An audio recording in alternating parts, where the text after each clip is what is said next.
ओम नमः शिवाय। श्रावण मास महात्म्य, पहला अध्याय। शौनक बोले, हे सूत, हे महाभाग, हे व्यास शिष्य, हे अकल्मष, आपके मुख कमल से अनेक आख्यानों को सुनते हुए हम लोगों की तृप्ति नहीं होती, अपितु बार बार सुनने की इच्छा बढ़ती जा रही है।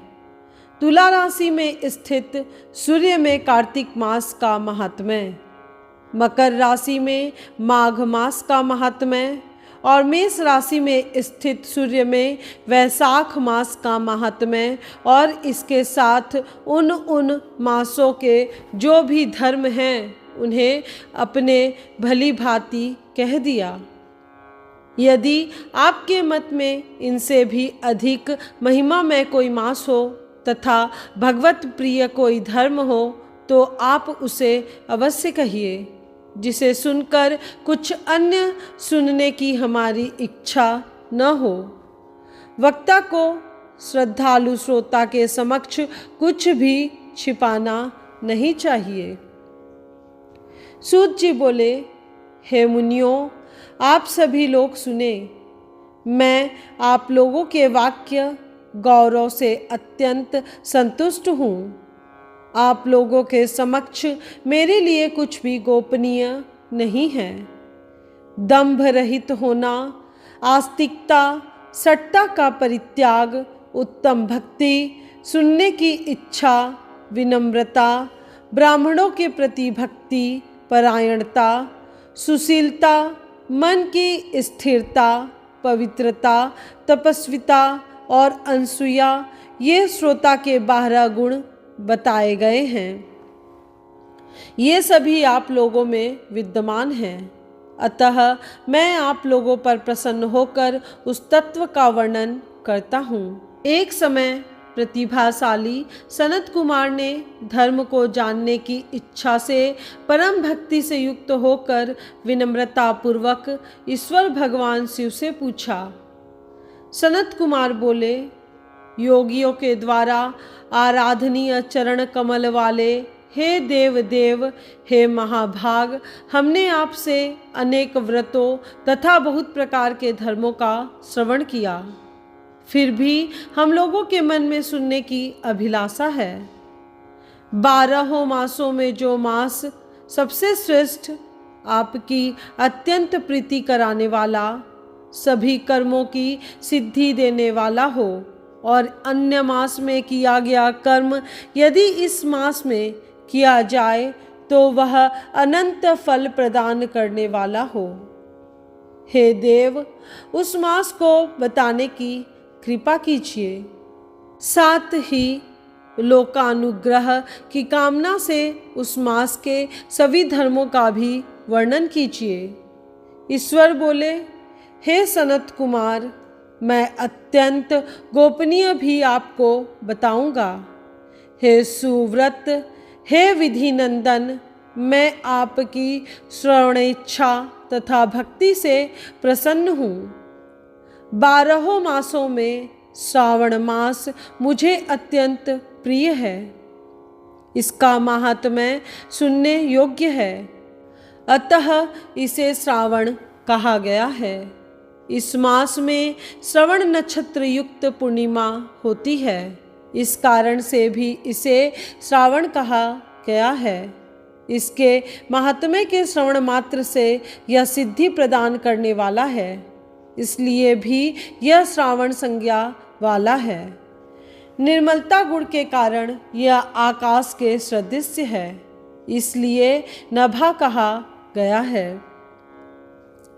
इस श्रावण मास के धर्मों की गणना करने में इस पृथ्वी लोक में कौन समर्थ हो सकता है, जिसके फल का संपूर्ण रूप से वर्णन करने के लिए ब्रह्मा जी 4 मुख वाले हुए, जिसके फल की महिमा को देखने के लिए इंद्र 1000 नेत्रों से युक्त हुए और जिसके फल को कहने के लिए शेषनाग 2000 जिह्वाओं से संपन्न हुए।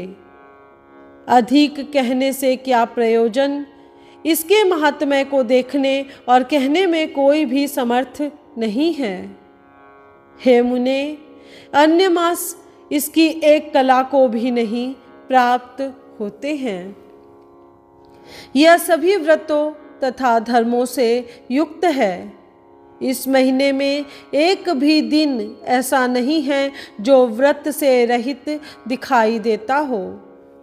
इस माह में प्राय सभी तिथियां व्रत युक्त हैं। इसके महात्म्य के संदर्भ में मैंने जो कहा है वह केवल प्रशंसा मात्र नहीं है। आर्तों, जिज्ञासुओं, भक्तों, अर्थ की कामना करने वाले, मोक्ष की अभिलाषा रखने वाले और अपने अपने अभिष्ट की आकांक्षा रखने वाले चारों प्रकार के लोगों, ब्रह्मचर्य, गृहस्थ, वानप्रस्थ, संन्यास आश्रम वाले को इस श्रावण मास में व्रतानुष्ठान करना चाहिए।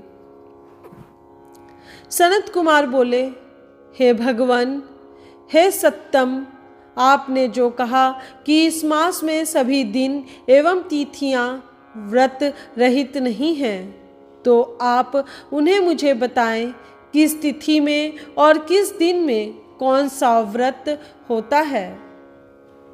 उस व्रत का अधिकारी कौन है, उस व्रत का फल क्या है, किस किस ने उस व्रत को किया, उसके उद्धापन की विधि क्या है, प्रधान पूजन कहाँ हो और जागरण करने की क्या विधि है, इसका देवता कौन है, उस देवता की पूजा कहाँ होनी चाहिए, पूजन सामग्री क्या क्या होनी चाहिए और किस व्रत का कौन सा समय होना चाहिए।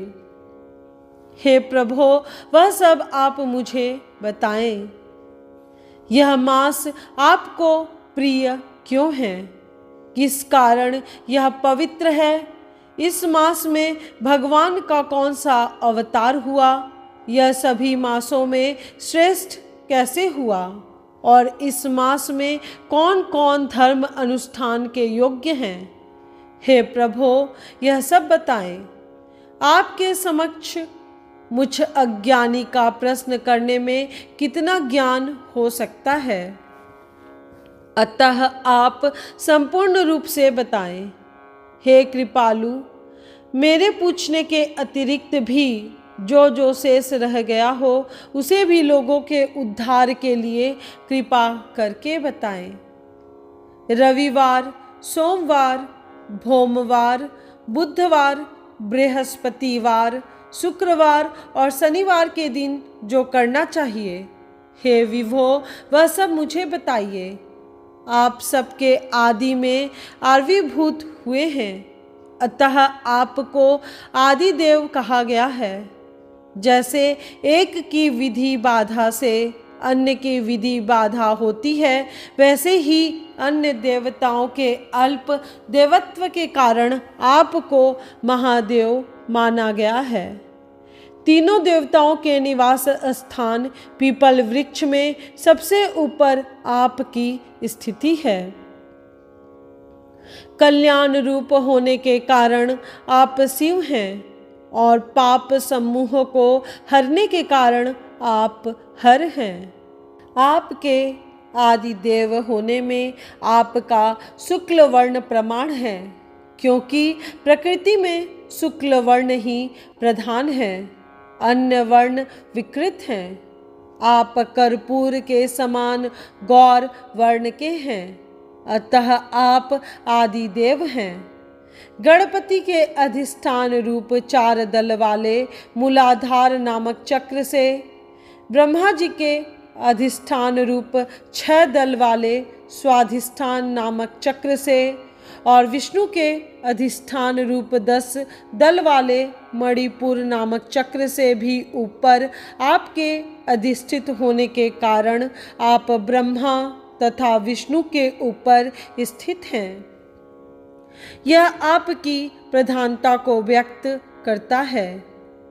हे देव, एकमात्र आपकी ही पूजा से पंचायतन पूजा हो जाती है। जो कि दूसरे देवता की पूजा से किसी भी तरह संभव नहीं है। आप स्वयं शिव हैं। आपकी बाईं जांघ पर शक्ति स्वरूपा दुर्गा, दाहिनी जांघ पर गणपति, आपके नेत्र में सूर्य तथा हृदय में भक्तराज भगवान श्री हरि विराजमान हैं। अन्न के ब्रह्मा रूप होने तथा रास के विष्णु रूप होने और आपके उसका भोक्ता होने के कारण हे ईशान, आपके श्रेष्ठत्व में किसे संदेह हो सकता है। सबको विरक्ति की शिक्षा देने हेतु आप शमशान में तथा पर्वत पर निवास करते हैं। पुरुष सूक्त में उतामृतौ शेषानो शून्य इस मंत्र के द्वारा प्रतिपादन के योग्य है। ऐसा महर्षियों ने कहा है। जगत का संहार करने वाले हलाहल को गले में किसने धारण किया? महाप्रलय की कालाग्नि को अपने मस्तक पर धारण करने में कौन समर्थ था? संसार रूप अंधकूप में पतन के हेतु कामदेव को किसने भस्म किया? आप ऐसे हैं कि आपकी महिमा का वर्णन करने में कौन समर्थ है? एक तुच्छ प्राणी मैं करोड़ों जन्मों में भी आपके प्रभाव का वर्णन नहीं कर सकता। अतः आप मेरे ऊपर कृपा करके मेरे प्रश्नों को बताएं। इस प्रकार श्री स्कंद पुराण के अंतर्गत ईश्वर सनत कुमार संवाद में श्रावण मास महात्म्य में पहला अध्याय पूर्ण हुआ। आज की कथा में बस इतना ही। इसके बाद क्या हुआ यह जानने के लिए कृपया आप स्पिरिचुअल जर्नी 75 के अगले वीडियो को ज़रूर सुनिएगा। यदि आज का वीडियो आपको पसंद आया हो तो वीडियो को लाइक, शेयर और सब्सक्राइब करें।